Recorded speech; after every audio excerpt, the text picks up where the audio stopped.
bila kuweka milango. Tukaingia pale siku moja. Sema sasa nataka sauti, sema washangae. Siku moja asubuhi na mapema, nikaja ni mwanaume na pale kijijini naye hivyo hivyo, nikaja Roho Mtakatifu akaniambia hebu toka nje. Simba jike akatoka nje. Haleluya! Naomba nikutie moyo mwanamke, haijalishi umeachwa, kufiwa sio tatizo. Kufiwa sio tatizo, ni mwanadamu amekufa, sio Mungu. Haleluya! Kutengwa na wanadamu sio Mungu amekutenga. Pambana Mungu asikutenge. Haleluya! Haleluya! Nikamtokezea nje.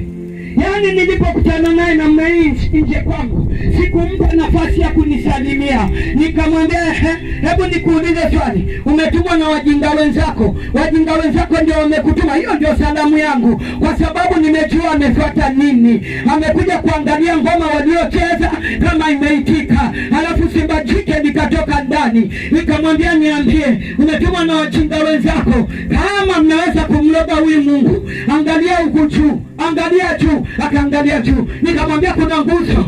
Hakuna nguzo. Nikamwambia aliyeziumba mbingu na nchi, aliyeshikilia ili anga, ambaye hajaweka nguzo, huyo ndio ninayemhubiri, huyo ndio nimekuja naye hapa. Na nenda kuwaambia hivi, mkitaka kuishi kwenye hiki kijiji nilichohamia, acheni upumbavu. Hamtaki kuishi, mtakufa wote. Piga kelele za shangwe kwa Bwana. Nataka nikuambie, akaenda akapeleka habari, acha kupokea habari zinazokuvunja moyo. Acha nikupe hizi habari ili zikutie moyo. Usikimbie, usikimbie. Acha shetani ya kukimbie, acha waanga ndio ya kukimbie, sio wewe uwakimbie. Nenda. Haleluya, haleluya. Akaenda wakacheza, ndani ya wiki akadondoka. Nikasema bado, akadondoka wawili. Nikasema bado.